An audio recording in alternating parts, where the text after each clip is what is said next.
Така направихме един опит, видеото ми прекъсна, така че ще има две видеа.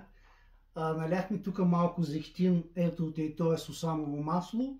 Тук напълнихме чешмяна вода и после тук доляхме 11,5 силна алкална вода на канген и вижте как разгради мазнината. Така че самата канген вода е много добра за детоксикация. Тя ти чисти организма от токсини, шлаки и ти засилва имунната система. Така че имам приятели, които са с много високо наднормено тегло бяха и доста са отслабнали от тая вода. Дори имам една позната от един съседен град, където си купи машината преди 4 месеца канген. Обади ми са преди 10 на дена някъде. Каза: Галю, бях 80 кг. За 4 месеца пиени от тая вода, в момента е 60 кг.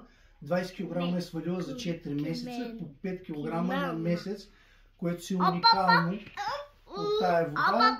И тук направихме опит с най-различни води. Искам да ви кажа, че какво прави кангена? Тя алкализира водата, нали, и нашият организъм. Но какво искам да ви покажа? С силно киселинните води, когато само по една капка налеем, примерно в алкалната среда, вие сте тук, ядете разделно, грижите се, спортувате се, идете броколи, плодове, зеленчуци, в тая среда сте, но накрая решите да опитате малко газирано и вижте с газировката, която съм взел от една бутилка, която тук има газирана вода, вижте само няколко капки като налейми и възвръщаме киселинния баланс на всичко. Дорето и тази тя е киселинна, тази вода и тя е киселинна. Ето, като налеем от тия киселинните, вижте какво става. Просто алкализацията на всички води изчезват. Вредни са тия газирани напитки, така че пийте канген вода. Защо?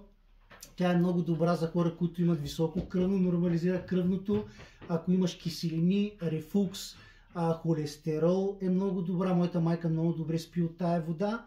Другото, което знаме за диабет, тая вода е просто уникална.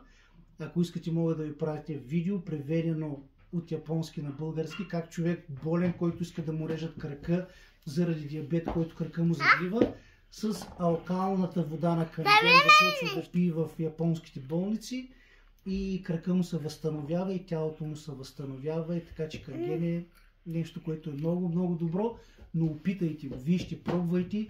С тая вода може да си правите биохрана.